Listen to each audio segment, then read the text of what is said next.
Hello and welcome to Hug in the Snug, where today I'm joined by Mike Halsall. Mike has been working in China for a number of years on university projects, deep scientific research and investment into the country.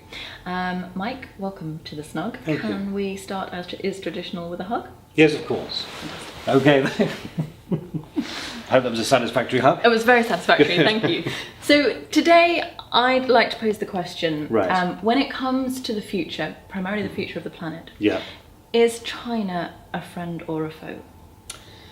My own view is that China inevitably is a friend, because ultimately China is about 1.5 billion people and they all want to live a safe and happy life, in effect. So above people you've got government institutions and so on who dictate policy, for example investing into green energy. But ultimately I think that the intention of everybody there is to live a more sustainable life.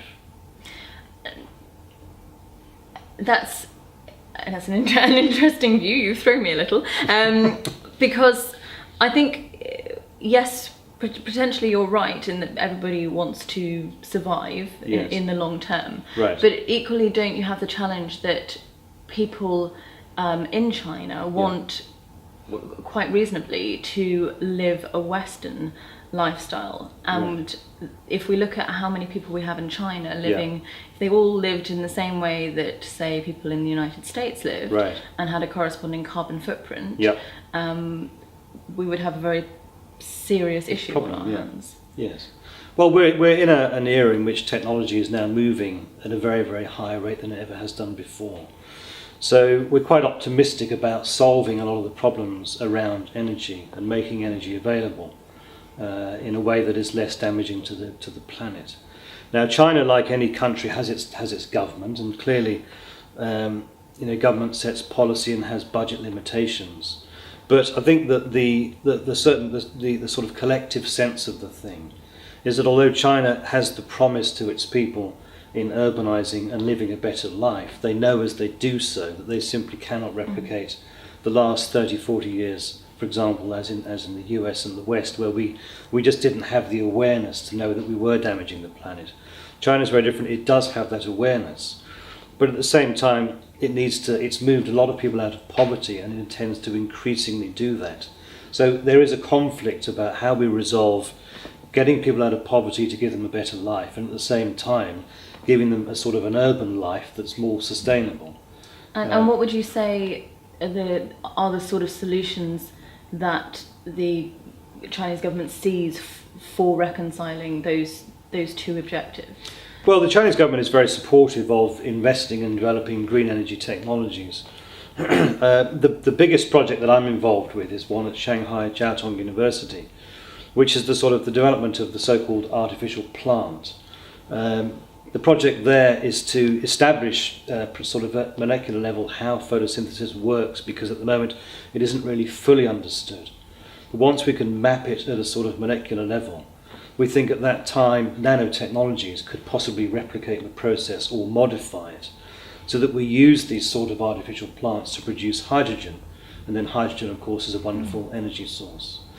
So that's a fantastic example of kind of real innovation that as you say, could have a lot of promise for achieving a sustainable future. And and the evidence is there that China is spending very large sums of money into clean tech, as one of the leading countries in the world in terms of the scale of investment in clean tech. But at the same time, if we look at I think 2012 had sort of a rise in carbon emissions of 2.2%, and a lot of that has been attributed to China's increasing use of coal. So is there potentially a scenario in which all of the kind of innovation that you're looking at may come online, but it may well be too late if China continues to operate in the way that it is now? Yes, regrettably so. The path is a very risky one from this point on, I think, for everybody. For everyone on the planet, in effect. And what we hope will happen is that China will increasingly participate in giving its share of development, so that we can produce energy that is more sustainable and move away from coal production, hopefully entirely. The problem with coal production is that once coal has been identified in the ground, it is a very valuable asset, and the owner of the asset is going to want to extract it.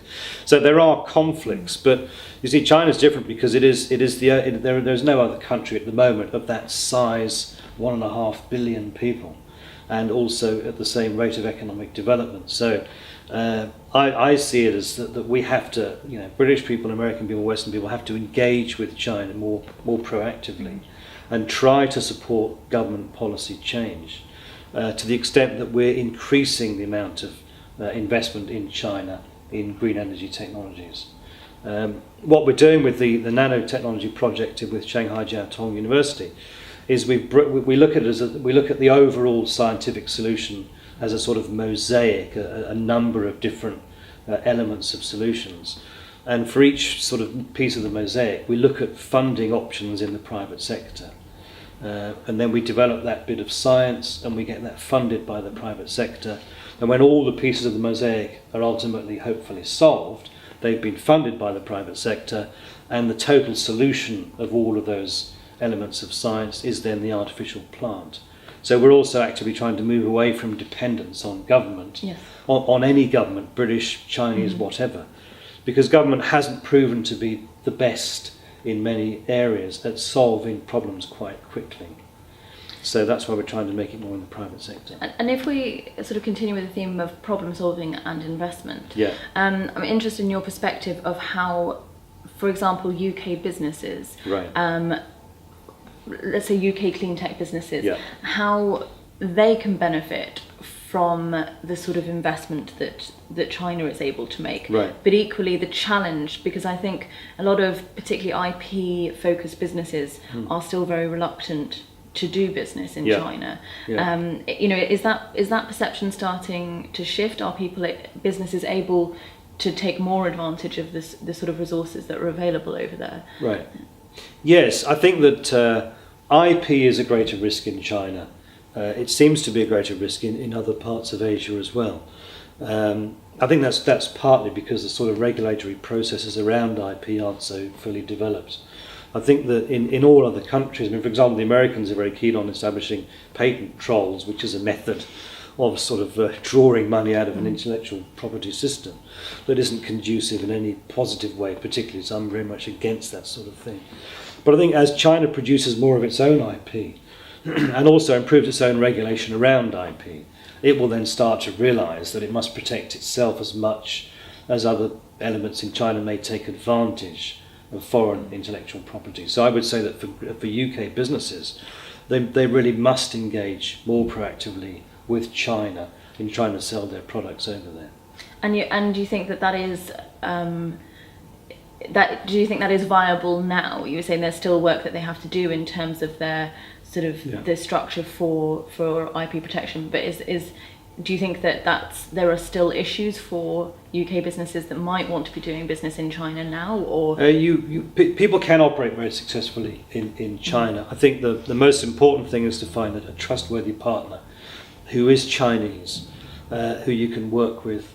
There are an awful lot of sort of Chinese people who went overseas and then returned back to China to work. And what we tend to find is that when people have been educated in the US or the UK, Chinese people, they do tend to see the world from our point of view more sort of proactively than people who are indigenous Chinese and have only ever worked in China. So I think that yes, now is very much the time, and it has been for the last few years. There are plenty of businesses being very successful in China, but not necessarily making a big noise about it. And if we look at things from the other way, so I think there are a lot of preconceptions about China being a very difficult place to do business, right. and China as a polluter. Yeah. But as we already said, that there is a whole lot of innovation happening in China and a whole lot of investment. So yes. if we look at things from the reverse, right. what can countries such as the UK yes. learn from what China is doing to meet the challenges of the future? Well, I think that, China is obviously an autocracy, not a democracy. So one advantage they have, if they make good decisions, they can implement them very, very quickly. I think in the UK, we have a great, effective democratic style. But one, if climate change does become increasingly serious, and if it becomes very, very serious, I think we may have to look at I wouldn't say we're not talking about moving away from democracy, but it might be that we have some delegated powers that are a bit more autocratic, so that we can solve problems and implement them. And we certainly don't want to be waiting. We don't want government reports that take 4 or 5 years to sort out before we start to do things and take action. So we learn that from China particularly. And if we look ahead, because we started with the question of, in terms of the future, whether China would be a friend or the foe. If we look ahead, say, even sort of 20, 30 years, when I think there is a general consensus that we may be facing very serious climate issues, as you say. How do you think the role of China will have shifted over that time, and also perceptions of China? Well, I think in 20, 30 years' time, China will have done a great deal more urbanising than it's done so far. So I think on a sort of a scorecard basis, people might see China as very damaging. But on the other hand, of course, the Chinese economy was pretty much dysfunctional for a number of decades, and therefore their sort of carbon output was a lot less than the West. So there is this problem of how do you reconcile sort of emissions over the last 100 years, and I think that's something that the Chinese always leave on the table, and I think we have to be sort of cognizant of that. I think what we will have learnt from the Chinese, I hope, is that we'll have learnt better how to integrate with them in terms of developing scientific sort of discovery and also developing new technologies that are good for the environment. So I hope one is that there's been a reconciling of carbon emissions, and the other is that we've learned how to work with them better. Okay, so you're definitely saying that China will be a friend of the future. Yes, we have to make it a friend. Yes. Yeah, but I think it is intrinsically a friend, and yes, absolutely. Great. Thank you very much, Mike. Thanks very much. Thank you.